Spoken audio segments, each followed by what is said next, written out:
Saya Raisa Nadira Zahra dan rekan-rekan saya akan menjelaskan secara singkat materi etik accounting.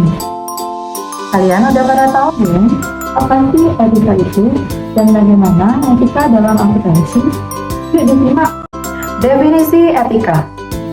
Etika merupakan suatu ilmu yang membahas perilaku, perbuatan baik dan buruknya manusia sejauh yang dapat dipahami oleh pikiran manusia.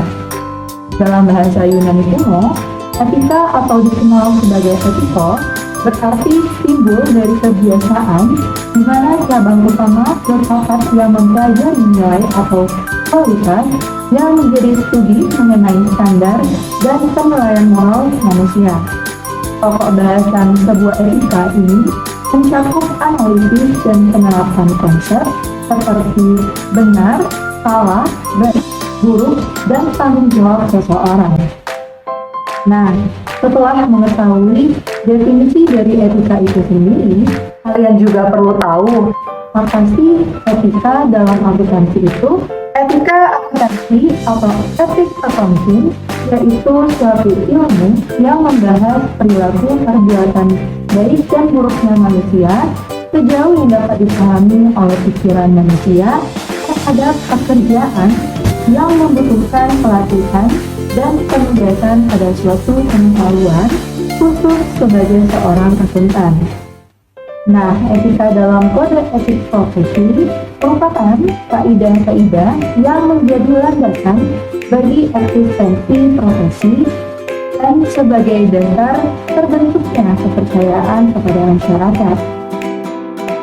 Etika profesi dalam kode etik Ikatan Akuntan Indonesia adalah aturan perilaku etika seorang akuntan dalam memenuhi tanggung jawab profesionalnya seperti pengakuan atas profesi mereka sebagai seorang akuntan akan tanggung jawabnya kepada publik, pemakai jasa akuntan, dan rekan-rekannya.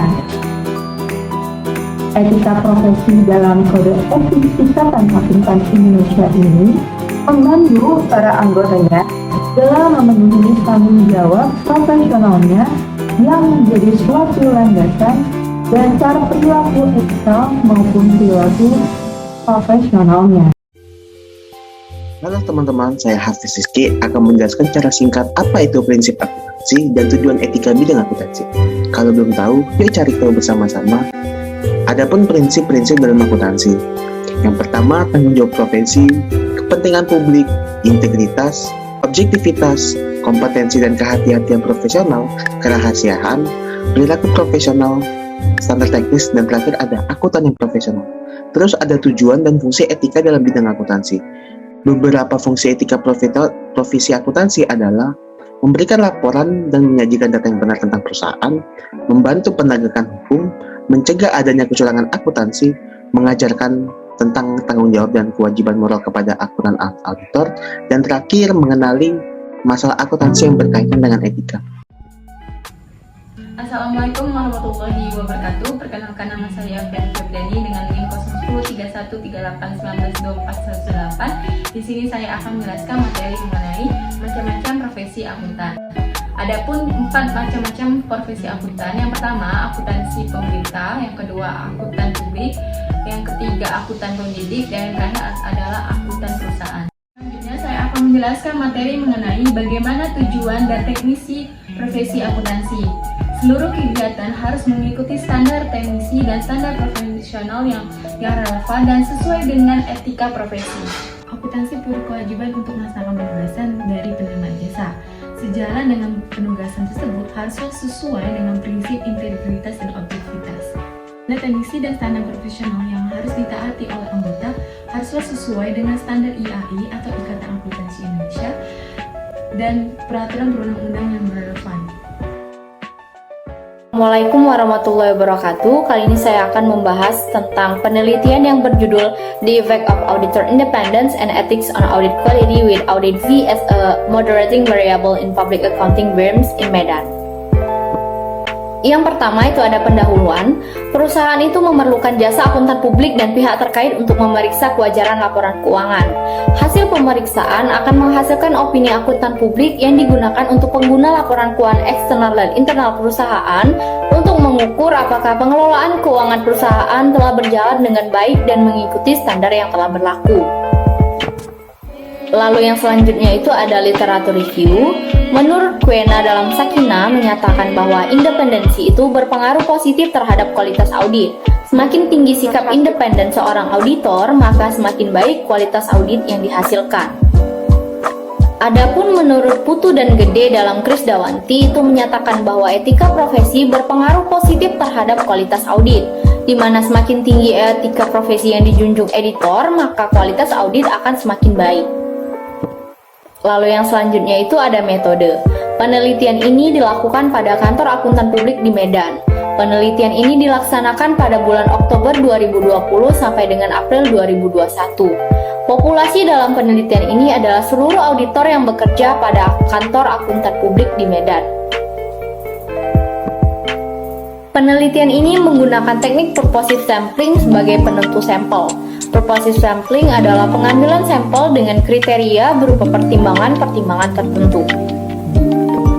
Dalam penelitian ini, data dikumpulkan dengan menggunakan metode survei. Peneliti menyebarkan kuesioner kepada auditor di wilayah Medan yang akan mengisinya. Data tersebut diperoleh dari hasil kuesioner yang dibagikan kepada auditor yang bersedia berpartisipasi dalam penelitian ini, yang disebarkan ke beberapa kantor akuntan publik di Medan. Penelitian ini menggunakan metode analisis data partial least squares atau PLS yang diolah menggunakan software Small PLS 3.0.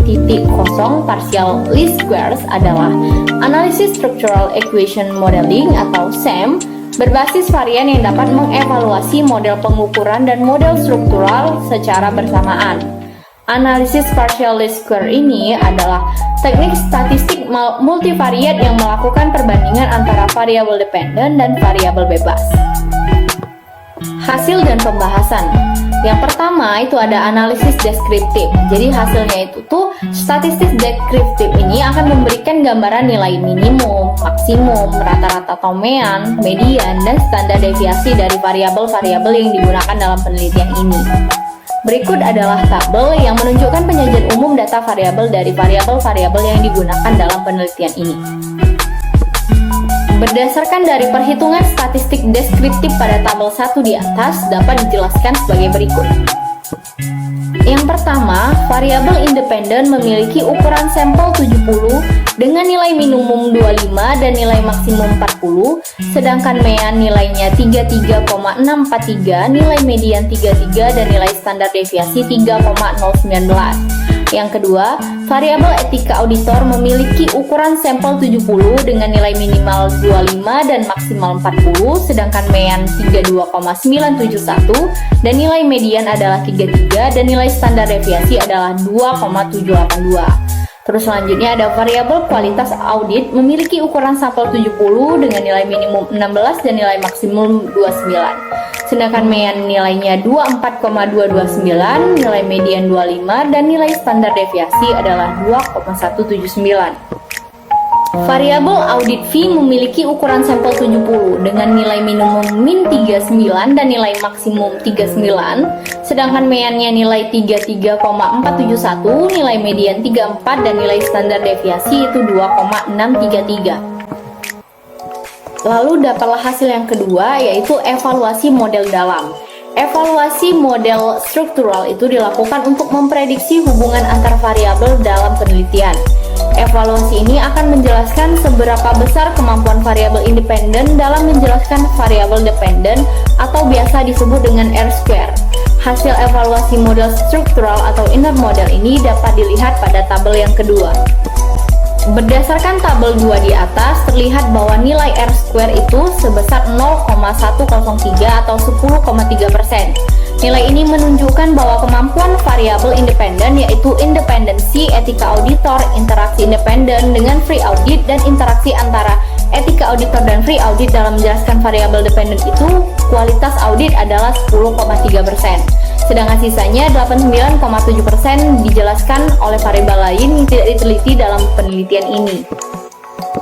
Adapun hipotesisnya yaitu pengaruh independensi terhadap kualitas audit, pengaruh etika auditor terhadap kualitas audit, pengaruh independensi terhadap kualitas audit dengan audit bebas sebagai variabel pemoderasi, dan pengaruh etika auditor terhadap kualitas audit dengan audit fee sebagai variabel moderasi. Kesimpulannya adalah independensi itu berpengaruh terhadap kualitas audit pada kantor akuntan publik di Medan. Etika auditor tidak berpengaruh terhadap kualitas audit pada kantor akuntan publik di Medan, dan pengaruh independensi terhadap kualitas audit tidak dimoderasi oleh audit fee pada kantor akuntan publik di Medan. Lalu yang terakhir, pengaruh etika auditor terhadap kualitas audit tidak dimoderati atau audit fee pada kantor akuntan publik di Medan.